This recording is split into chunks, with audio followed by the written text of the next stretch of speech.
Bismillahirrahmanirrahim. Assalamualaikum warahmatullahi wabarakatuh. Alhamdulillah teman-teman, kembali lagi bersama aku dalam podcast Santri yang gak kalah menarik dari podcast-podcast lainnya. Nah, di sini kita mau berbincang-bincang nih. Untuk podcast kali ini kita akan berbincang-bincang mengenai anak muda. Wah, kalau ngomongin anak muda nih pasti banyak banget ya pembahasannya. Nah, di sini kita akan ambil tema tentang gimana sih tanggapan anak muda tentang Al-Quran. Tuh, pasti penasaran kan? Karena zaman sekarang ini banyak anak muda yang mulai melupakan Al-Quran, bahkan diganti dengan gadgetnya. Nah, di sini aku Nazia Azahra dan teman aku Hilda Hovifa. Di sini aku mengundang Hilda untuk podcast bareng. Nah, beliau ini adalah salah satu santri. Iya ya santri ya Mbak ya? Ya, sekaligus santri. Wah, pokoknya beliau ini adalah guruku. Nah, yang bakal diajak ke podcast hari ini. Nah, apa kabar nih Mbak Hilda? Alhamdulillah. Baik ya. Nah, udah lama kita nggak ngobrol-ngobrol kayak gini ya. Iya, ngepot. Iya. Nah, kira-kira Mbak Hilda nih kesibukannya sekarang apa sih Mbak? Kesibukannya seperti biasa sekarang, pondok masih nyantri, terus kuliah, dan alhamdulillah sekarang udah mulai cari duit nih. Cari duit kerja juga ya. Yang berarti di samping mondok, di samping kuliah, di samping kerja. Wah, kira-kira itu ngatur waktunya itu susah nggak sih? Susah ya? Susah, tapi ya udah namanya hidup ya, tuntutan. Benar. Tapi kira-kira kalau untuk kayak gitu, itu kemauan dari Mbak Hilda sendiri atau ke orang tua? Kalau untuk mondok ini alhamdulillah kemauan orang tua. Alhamdulillah ya.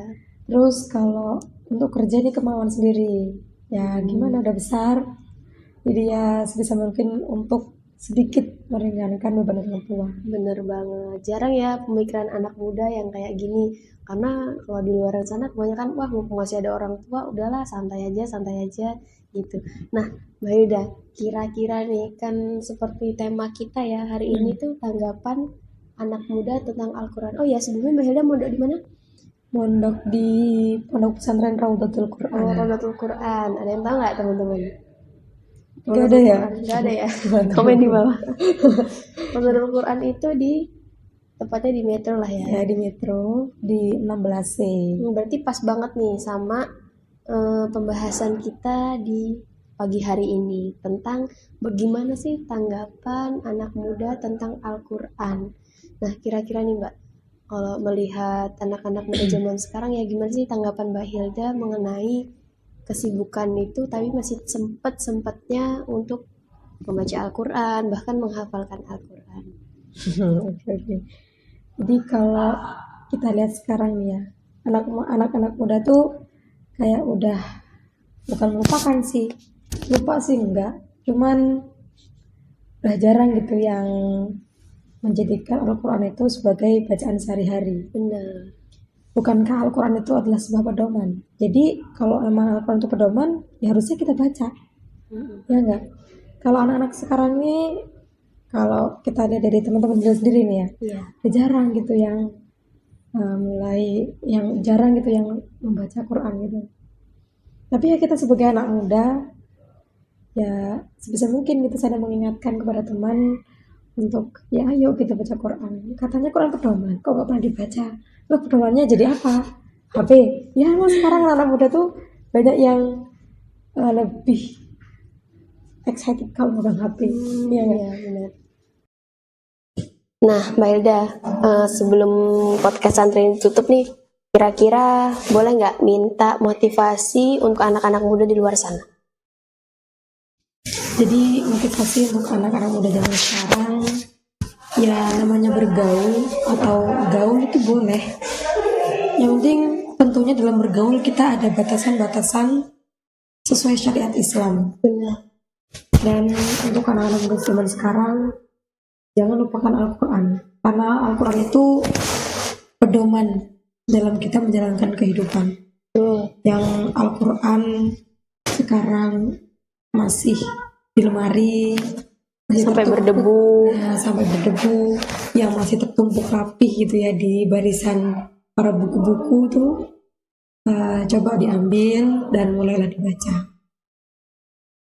Seayat demi seayat, ya nggak apa-apa, yang penting kita ada niatan untuk membaca. Dan jangan lupakan sebenarnya kehidupan kita tuh untuk apa gitu. Kita hidup di dunia ini untuk apa? Jangan lupakan tujuan awal kita diciptakan oleh Allah Subhanahu wa taala. Jadi kalau dalam Al-Quran itu tujuan diciptakan manusia tuh hanya untuk beribadah kepada Allah. Dan untuk itu maka kita selama hidup di dunia harus memperbanyak bekal untuk kehidupan kita selanjutnya, yaitu kehidupan di akhir. Oke, mantap ya teman-teman semua, nggak sia-sia nih, Masya Allah ya, menghadirkan teman saya yang udah lama nggak ketemu nih. Nah, semoga banyak manfaatnya. Jadi yang bisa kita ambil di sini, kita sebagai anak muda tidak boleh yang namanya melupakan Al-Quran. Karena Allah pun sudah mengingatkan, ku anfusakum wa alaikum naro, jagalah dirimu dan keluargamu dari api neraka. Salah satunya adalah berikan kita, tanamkan di hati kita, perilaku kita dengan Al-Quran. Kami akhiri. Assalamualaikum warahmatullahi wabarakatuh.